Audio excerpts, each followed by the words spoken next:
करत आहोत. आपण सर्वजण या ठिकाणी तालुक्यातील खेडेगावातून आपण सर्वजण या ठिकाणी उपस्थित झाला त्याबद्दल दोन्ही संस्थेच्या वतीने मी हार्दिक स्वागत करतो. आणि या ठिकाणी छोटीशी व्याख्याता आहे की तिने आपल्या या तालुक्याने महाराष्ट्रात नाव गाजवलं अशी मुलगी व्याख्याता आपल्याला लाभलेली आहे. तर सर्वांना एक विनंती आहे की आपण शांततेचं सहकार्य देऊ अशी मी सर्वांना विनंती करतो. आणि ती छोटी मुलगी आहे तिचं व्याख्यानाला सुरुवात करावी अशी मी विनंती करतो.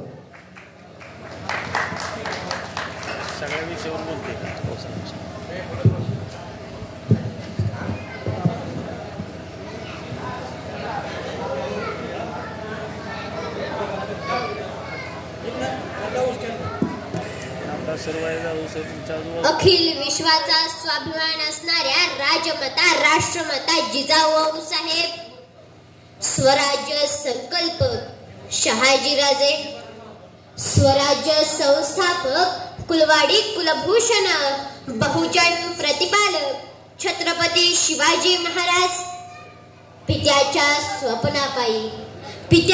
स्वप्नापायी स्वतःच्या आयुष्याचं रणांगण केलं असा तेजस्वी राजपुत्र, चारित्र्य संपन्न राजा छत्रपती संभाजी महाराजांनाही मी मानाचा मुजरा करते.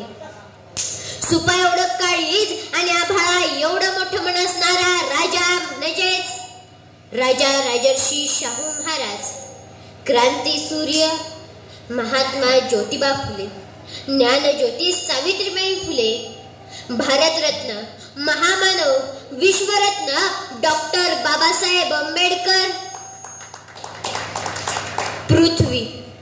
पृथ्वी ही नागाच्या शेषपणावरती उभी नसून पृथ्वी ही काम करायच्या, कष्ट करायच्या, शेतकऱ्याच्या मनगटावरती उभी आहे असं ठासून सांगणारे साहित्य सम्राट लोकशाहीर अण्णाभाऊ साठ्यांनाही मी मानाचा मुजरा करते. एक परी बायकोले लुगडं नका घेऊ, देव नका करू, कोंबडं बकरं नका कापू, जत्रा खेत्रा नका करू, पण त्या पोट्याने पुस्तक घ्यावं, त्याला शाळेत जाऊ द्या, त्याने शिकू द्या असं सांगणारे संत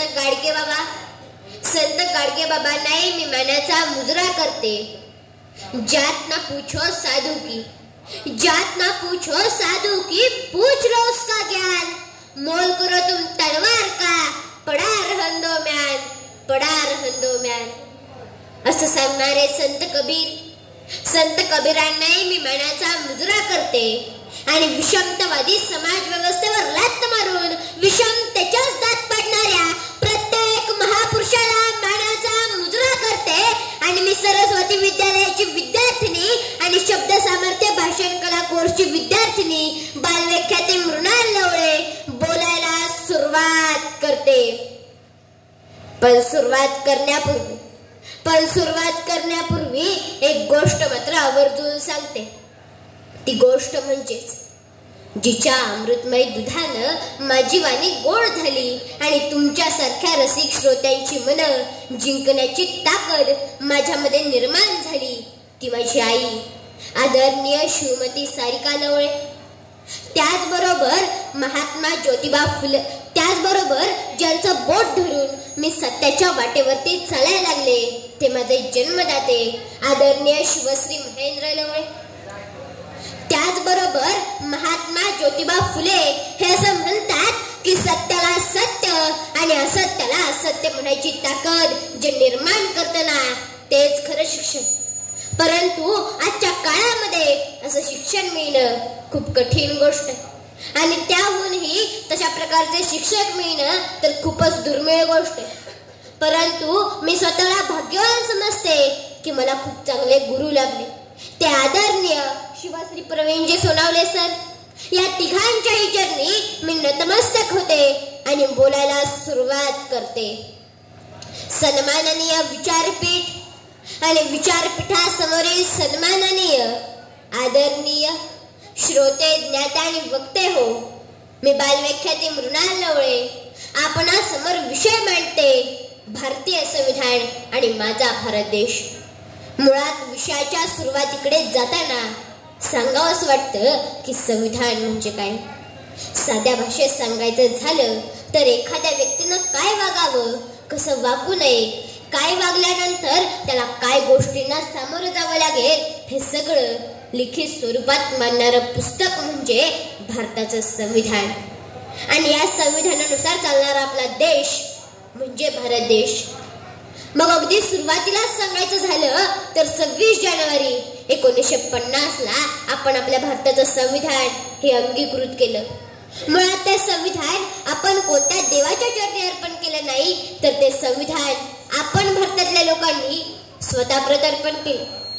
यातूनच आपल्या भारत देशाचं संविधान हे धर्मनिरपेक्ष आहे आणि स्वतः प्रत्यर्पण केलेलं आहे हे मुळातच स्पष्ट होतं. मग भारत ज्यावेळी स्वतंत्र झाला तेव्हा एका पुस्तकामध्ये असं सांगण्यात आलं होतं की भारतामध्ये एवढ्या हजारो जाती आणि प्रांत आहेत की भारत हा अल्पविकसित देश आहे आणि अल्पविकसितच राहील.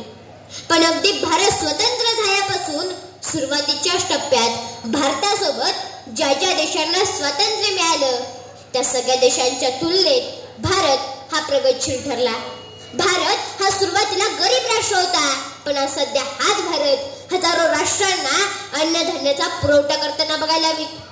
म्हणजेच भारतामध्ये जरी विविध जाती धर्माचे लोक होते तरी त्या सर्व जाती धर्माच्या लोकांना एका चांगल्या आयामामध्ये पेरून भारतीय संविधानाने आजवर भारतातल्या लोकांना जीवनदान दिलेलं आहे. जेव्हा जेव्हा माझं मन हे भारतीय संविधानाबद्दल आणि भारतीय संविधानाच्या आदर्शवत भारत देशाबद्दल बोलायला लागतं, इतक्यात अचानक डिसेंबर 2012चा क्षण आठवतो. डिसेंबर 2012 मध्ये निर्भया नावाच्या मुलीवरती बलात्कार केला जातो आणि मग आता कुठंतरी भारतीय संविधानाबद्दल बोलतं झालेलं, भारत देशाला आदर्श म्हणणारं माझं मन हे अचानक घाबरायला लागतं. इतक्यात लक्षात येतं की भारतात स्त्रियांना चांगल्या गोष्टींमध्ये समानता देणाऱ्या भारत देशामध्ये ज्यावेळी मणिपूर सारख्या ठिकाणी स्त्रियांचीच नग्न धिंड काढली जाते, ज्यावेळी भारत हा लोकशाही प्रधान देश असणाऱ्या देशामध्ये ज्यावेळी साताऱ्यासारख्या जिल्ह्याचं इंटरनेट कनेक्शन 3 दिवस बंद करावं लागतं, त्यावेळी खरंच संविधानाने सांगितलेली, संविधानात अंगीकारलेली मूळ तत्वे आणि मूलभूत कर्तव्ये यांच्यानुसार खरंच भारत देश चाललाय का, असा प्रश्न मनाला पडल्याशिवाय राहत नाही. आणि मग खरंच विचारांनी जागरूक असणारा प्रत्येक विचार मंचाला प्रत्येक वेळी हा विचारपीठावरती पेरावा लागतोय. तो विचार म्हणजे भारतीय संविधान आणि माझा भारत देश. मग माझं मन विचार करायला लागतं की तरुणांचा असणारा भारत देश, तरुणांची जास्त संख्या असणाऱ्या भारत देशामध्ये ज्यावेळी इथले तरुण हे बेरोजगार व्हायला लागतात, ज्यावेळी इथले तरुण हे नशेच्या आहारी जायला लागतात, त्यावेळी खरंच संविधानाने सांगितलेली, संविधानात अंगीकारलेली मूळ तत्वे आणि मूलभूत कर्तव्ये यांचा खरंच लोक अभ्यास करतात का? स्त्रियांना 50% आरक्षण देणाऱ्या भारत देशामध्ये खरंच स्त्री सुरक्षित झाली का, असा प्रश्न पडतो. आणि मग भारतीय संविधान आणि माझा भारत देश हे दोघं खरंच एकमेकांच्या चाकुरीत चाललेत का? लोकशाहीकृत असणाऱ्या देशामध्ये ज्यावेळी इथले नेते हे आपणच निवडून दिल्यानंतर आपल्याच मध्ये जातीयवाद, जातीयता आणि दंगली निर्माण करतात, आणि मग हे सांगितल्यानंतर भारतीय संविधान आणि माझा भारत देश हे दोघं जर खरंच एकमेकांच्या चाकुरीत चालायचे असतील तर आपल्याला संविधानाची मूळ तत्व ही जागी केली पाहिजे. कारण का, जिथं धर्म पुरस्कृत राष्ट्र हे अस्तित्वात येतं तिथं धर्मनिरपेक्ष राष्ट्र हे अस्तित्वात येऊ शकत नाही. उत्तम कांबळ्यांच्या वाक्यात सांगायचं झालं तर धर्म पुरस्कृत राष्ट्रामध्ये धर्म हा त्या देशाचा केंद्रबिंदू असतो, तर लोकशाहीकृत राष्ट्रामध्ये लोक हा त्या देशाचा केंद्रबिंदू असतात. धर्मपुरस्कृत राष्ट्रामध्ये धर्मग्रंथानुसार तो देश हा आचरण करत असतो आणि लोकशाहीकृत राष्ट्रामध्ये लोकांचे संविधान हा त्या देशाचा पाया असतात. धर्मपुरस्कृत राष्ट्र आणि धर्मनिरपेक्ष राष्ट्र हे एकाच नदीचे 2 किनारे जे कधीच एकत्र येऊ शकत नाही. त्यामुळे जिथं धर्म पुरस्कृत राष्ट्र हे अस्तित्वात येतं तिथं संविधानाची गळचेपी झालेली असते आणि जिथं संविधानकृत देश अस्तित्वात येतो तिथलं राष्ट्र हे धर्मनिरपेक्ष असतं, किंबहुना ते धर्मनिरपेक्ष असावंच लागतं. एकीकडे सगळ्या गोष्टींचं राष्ट्रीयकरण करणाऱ्या भारत देशामध्ये ज्यावेळी आज सद्यस्थितीला खाणींचं खाजगीकरण, कंपन्यांचं खाजगीकरण केलं जातंय, इतकंच काय आता तर झेडपीच्या शाळांचं सुद्धा खाजगीकरण केलं जातंय, त्यावेळी खरंच खाजगीकरण करणारा भारत देश संविधानाला अनुसरून चाललाय का? जे संविधान देशामध्ये समाजाच्या उत्थानासाठी काम करतं आणि मग त्याच समाजाच्या उपयोगीसाठी असणारे मोठमोठे उद्योग ज्यावेळी खाजगीकरणाकडे वळतात, त्यावेळी खरंच ते त्या समाजाची साखळी उडतील का, असा प्रश्न मनाला पडल्याशिवाय राहत नाही. आणि मग खरंच या सगळ्या मुद्द्यात आपल्याला पटायला लागतं हळूहळू की आजचा भारत देश हा संविधानानुसार चालायला कमी पडतोय. आणि एक नागरिक म्हणून, एक व्यक्ती म्हणून जर का आपल्याला आपला भारत देश हा संविधानानुसार पुन्हा एकदा चालवायचा असेल, तर अगदीच माझ्या मनाप्रमाणे आपण सर्वांनी आपल्या मनामध्ये राष्ट्रवाद पेरला पाहिजे. राष्ट्रवाद, पॅट्रिऑटिझम. काय आहे राष्ट्रवाद? महाराज आधी लगीन कोंढाण्याचं, मग माझ्या रायबाचं असं म्हणत तानाजीचं स्वराज्याप्रती असणारं प्रेम म्हणजे राष्ट्रवाद. राष्ट्रवाद ज्यावेळी आपल्यामध्ये निर्माण होईल ना, त्यावेळी खरंच संविधानाला अनुसरून भारत देश हा पुन्हा एकदा चालायला लागलाय असं म्हणणं वावगं ठरणार नाही. शेवटी विचारपीठाची रजा घेत असताना एवढंच म्हणते, मीच हिंदू, मीच बौद्ध, मीच हिंदू, मीच बौद्ध, मीच ख्रिश्चन, मीच मुसलमान आहे, कोणत्या कळपात नाही, एकटीच चालते मी, कारण का जात माझी, धर्म माझा, संविधान आहे, कारण का जात माझी, धर्म माझा, संविधान आहे. धन्यवाद. जय हिंद, जय भारत.